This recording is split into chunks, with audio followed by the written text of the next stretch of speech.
नमस्कार। आप देख रहे हैं कंट्री कनेक्ट टीवी और आपके साथ मैं हूं आर्य अवस्थी। हमारे देश के मठ और मंदिरों पर बहुत ही पुराने समय से देश के दुश्मनों ने, आक्रांताओं ने, आतंकियों ने लगातार बार बार हमले किए हैं। लेकिन उनमें से कुछ ऐसे मंदिर हैं जिन्होंने न केवल अपनी शक्ति का एहसास कराया है, बल्कि इन आक्रांताओं और कट्टरपंथियों को मुंह की खानी पड़ी है। ऐसा ही एक मंदिर के बारे में आज हम बात करेंगे। मुगल काल में जब औरंगजेब का शासन आया तो उसने भारत में कई मंदिरों को तहस नहस किया, लेकिन एक मंदिर ऐसा भी था जहां औरंगजेब की हेकड़ी निकल गई। कहा जाता है कि इस मंदिर में ईश्वरीय शक्ति से औरंगजेब का सामना हुआ और वो बेहोश हो गया।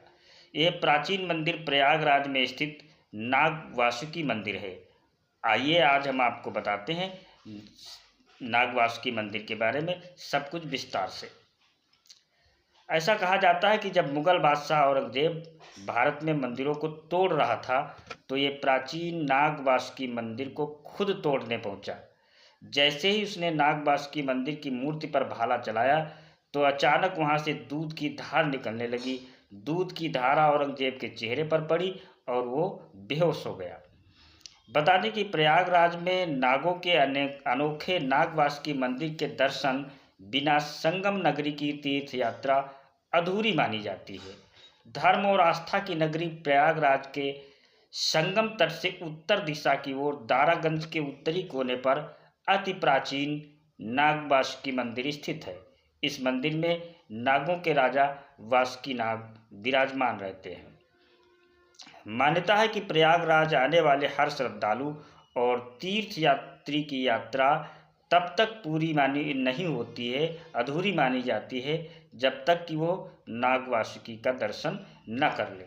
ऐसा कहा जाता है कि मुगल बादशाह औरंगजेब भारत में मंदिरों को तोड़ रहा था तो वह अति चर्चित नाग वासुकी मंदिर को तोड़ने खुद पहुंच गया। जैसे ही उसने मूर्ति पर भाला चलाया तो अचानक दूध की धार निकली और उसके चेहरे पर पड़ने से वो बेहोश हो गया। पौराणिक कथाओं के अनुसार समुद्र मंथन में देवताओं और असुरों ने नाग वासुकी को सुमेरु पर्वत से लपेटकर उनका प्रयोग रस्सी के तौर पर किया था। वहीं समुद्र मंथन के बाद नागराज वासुकी पूरी तरह लहूलुहान हो गए थे और भगवान विष्णु के कहने पर उन्होंने प्रयागराज में इसी जगह पर आराम किया था। इसी वजह से इसे नाग वासुकी मंदिर कहा जाता है। जो भी श्रद्धालु सावन मास में नाग वासुकी का दर्शन पूजन करता है उसकी सारी बाधाएं दूर हो जाती हैं। इसके साथ ही काल सर्प दोष से भी मुक्ति मिलती है। नाग पंचमी के दिन दूर दराज से लाखों श्रद्धालु दर्शन पूजन के लिए यहाँ पहुँचते हैं। एक महिला श्रद्धालु ने बताया कि हम यहाँ आते रहते हैं, ये प्राचीन मंदिर है और इसका कई पुराणों में वर्णन आता है। गंगा नदी के किनारे यह मंदिर है, इसलिए इस मंदिर का ज़्यादा महत्व है। गंगा जी के साथ शिव जी का संबंध ज़्यादा है और यहाँ काल सर्प दोष की पूजा होती है। साथ ही रुद्राभिषेक भी होता है। यहाँ सबकी मनोकामना पूरी होती है। वहीं नाग वासुकी मंदिर के पुजारी पंडित श्याम बिहारी मिश्र ने बताया कि सावन के महीने में इस मंदिर का ज़्यादा महत्व है। नाग वासुकी जी शंकर के गले के नागों के राजा हैं। समुद्र मंथन के बाद भगवान विष्णु द्वारा उन्हें यहाँ स्थान दिया गया था। यहाँ ब्रह्मा जी ने शंकर जी के स्थापना के लिए यज्ञ किया था। उस यज्ञ में भगवान वासुकी जी भी गए हुए थे। जब वे वापस आने लगे तो विष्णु जी ने कहा कि इन्हें यहाँ स्थापित कर दिया जाए। वासुकी जी थोड़ा नाराज हुए कि मैं 7000 वर्ष से यहाँ पड़ा हूँ और आज मेरी याद आई। विष्णु जी ने कहा कि नागराज नाराज मत होइए, कोई वचन मांगिए। तब उन्होंने वचन मांगा कि सावन की नाग पंचमी को तीनों लोक में हमारी पूजा हो। यहाँ सावन में दर्शन करने मात्र से सभी ग्रहों का दोष नष्ट हो जाता है।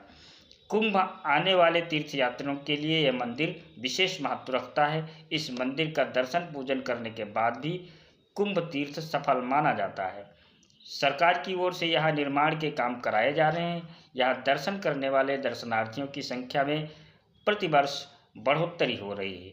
तो अगर आपका कभी भी प्रयागराज जाना होता है तो नाग वासुकी मंदिर जाकर के नागराज के दर्शन अवश्य करें।